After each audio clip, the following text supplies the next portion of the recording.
여러분 안녕하세요. 우리는 삶을 살아가면서 다양한 관계를 맺으며 살아갑니다. 부모님과 나, 이웃과 나, 친구들과 나처럼 많은 관계들을 맺고 살아갑니다. 이렇게 관계를 맺는다는 것을 쉽게 설명하면 좋은 인연을 만들어 간다는 뜻이겠죠? 좋은 인연을 통해 우리는 사랑을 느끼고 서로의 성장을 응원할 수 있습니다. 잘 생각해보면 이러한 관계로 발전하기 위해선 어떤 조건이 필요합니다. 우리가 친구를 사귈 때를 생각해볼까요? 우선 친구와 친해지기 위해선 서로가 이야기하고 싶어하는 공통의 주제가 있어야 합니다.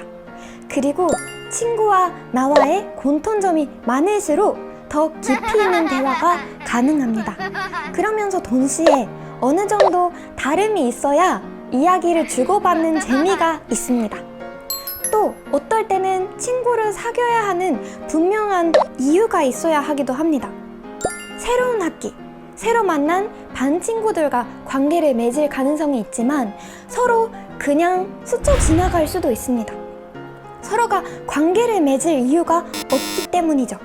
하지만 두 사람이 공통의 목적, 예를 들면 게임이나 드라마, 공부 혹은 노래 등등 관심사를 갖게 되고 서로를 이해하게 된다면 깊은 우정을 나눌 수 있는 출발점이 됩니다. 이런 의미에서 공감은 친구를 새롭게 사귀거나 더욱 친해지기 위해 매우 중요한 자세입니다.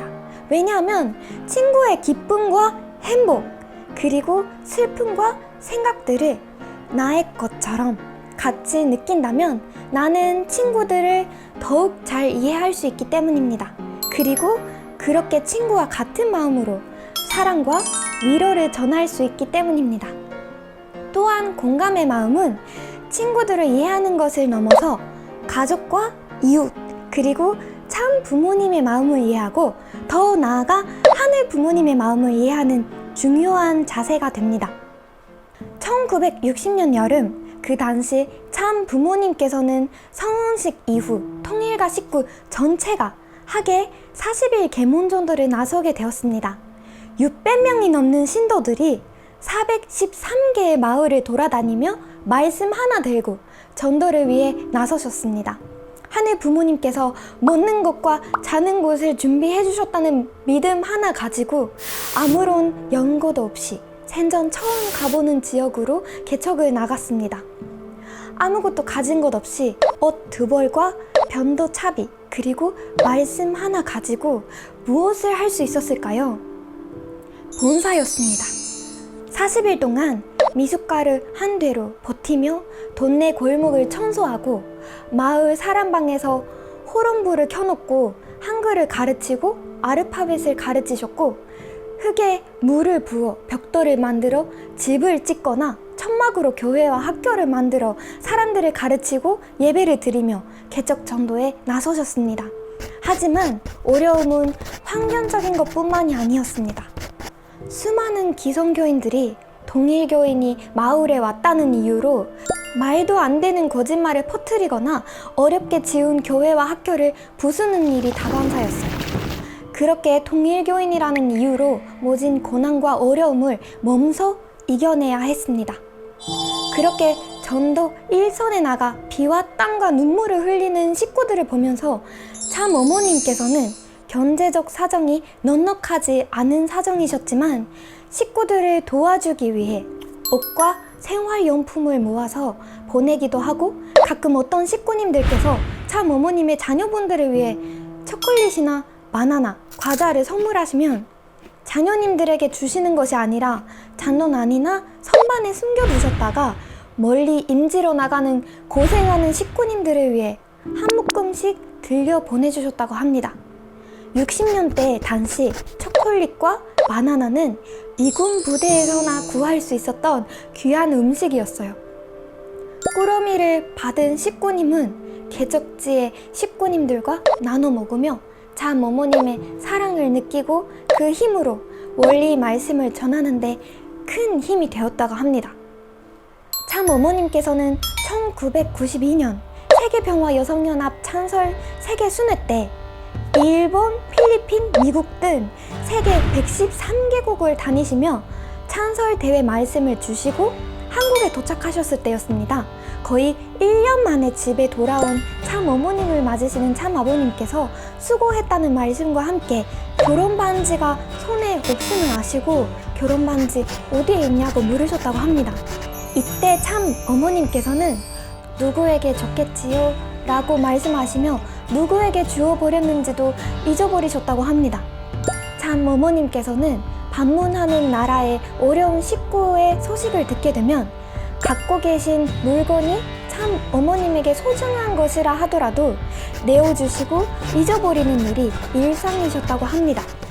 참 어머님께서 40일 개척 전도를 나가는 식구들을 위해 그 당시 귀하고 귀했던 초콜릿과 바나나를 자녀들에게 주지 않으시고 전도 대원들에게 보내신 마음은 어떤 마음이었을까요? 참 아버님께서 사주신 결혼기념 반지를 어려운 식구님들에게 내어주시는 참 어머님의 마음은 어떤 마음이었을까요? 식구들의 마음을 이해하고 내 마음처럼 느낄 수 있는 공감의 마음이 있었기 때문일 것입니다. 주변에 어렵고 힘들어하는 이의 마음을 생각하고 내 마음처럼 느끼는 것은 참 아버님의 생애너전 속에서도 찾아볼 수 있습니다. 참 아버님께서는 어린 시절 일제 강점기 시기를 겪으시며 비밀 독립운동 활동을 하셨습니다. 이런 이유로 일본 유학 시절부터 경찰서나 형무소에 끌려가 고문을 당하신 일이 있으셨습니다. 참 아버님께서는 하늘 부모님의 명령으로 북으로 가셨을 때도 고문을 겪으셨습니다. 지금은 고문이 법으로 금지되어 있고 비인도적인 행위이기 때문에 나쁜 범죄를 저지른 사람들이더라도 행하면 안 되지만 일제 강점기 시기 북한의 공산당은 인간이 상상하기 힘든 고통을 가하며 참 아버님을 핍박했습니다. 몸에 매질하거나 거꾸로 묶어놓고 숨을 쉬지 못하게 물속에 붓거나 하는 잔인한 고문을 참 아버님께서는 견디셔야 했습니다. 만약 내가 누군가로부터 몸이 묶여 매를 맞는 상황이라면 우리는 어떤 마음일까요? 비참한 상황에서 아마 우리는 살려달라고 누군가에게 빌거나 하는 부모님께 구해달라는 기도를 하지 않을까 생각됩니다. 하지만 참 아버님께서는 이런 비참한 상황 속에서 절대 하늘 부모님께 구해달라고 하거나 도와달라는 기도를 절대 하지 않으셨다고 합니다. 왜일까요? 바로 하늘 부모님의 마음을 그 누구보다도 잘 이해하고 계셨기 때문입니다. 하늘 부모님께서는 독생자 참 아버님은 인류를 구원할 단 한 명의 단신의 아들이었습니다. 얼마나 귀하고 소중한 아들이었겠습니까? 그런 소중한 아들이 고문으로 죽음의 문턱에 다다랐을 때 부모의 마음은 우리가 생각할 수 없을 만큼 비참한 마음이 아닐까 생각합니다. 그런 하늘 부모님의 마음을 참 아버님은 잘 아시기 때문에 하늘 부모님께 도와달라는 기도 대신 하늘 부모님을 오히려 위로하는 기도를 하셨다고 합니다. 하늘 부모님의 마음을 가장 잘 아시기에 고문을 받는 고통의 순간에도 하늘 부모님을 위로하시는 참 아버님이셨습니다. 우리는 참 어머님의 식구들의 마음에 공감하고 사랑하시는 모습을 통해 그리고 고문을 받는 비참한 순간에도 하늘 부모님의 마음을 공감하고 위로하시는 참 아버님의 모습을 통해 다른 이의 마음 혹은 하늘 부모님의 마음을 이해하고 나의 마음처럼 느끼시는 공감의 참 부모님을 만날 수 있었습니다. 참 부모님께서 보여주신 공감의 비법은 무엇이었을까요? 바로 사랑이었죠. 사랑이 있어야 상대방의 사정에 관심이 가고 상대방의 마음의 소리를 들을 수 있지 않을까 싶어요. 마치 내가 사랑하는 친구의 마음에 더욱 공감이 되는 것과 마찬가지지 않을까 싶어요. 우리도 가장 가까운 가족과 친구들을 사랑하는 마음으로 마음에 귀 기울이는 공감의 모습을 가졌으면 하고요. 가족과 친구들을 넘어 나를 사랑하시는 하늘 부모님과 참 부모님을 사랑하는 마음으로 하늘 부모님과 참 부모님의 심정을 헤아릴 수 있는 여러분들이 될 수 있도록 언제나 응원합니다. 오늘의 실천 가이드입니다. 우리 주변엔 어려운 이웃이 많이 있습니다. 몸을 다친 장애인도 있고 나이가 들어 힘이 붙인 할머니, 할아버지도 있습니다.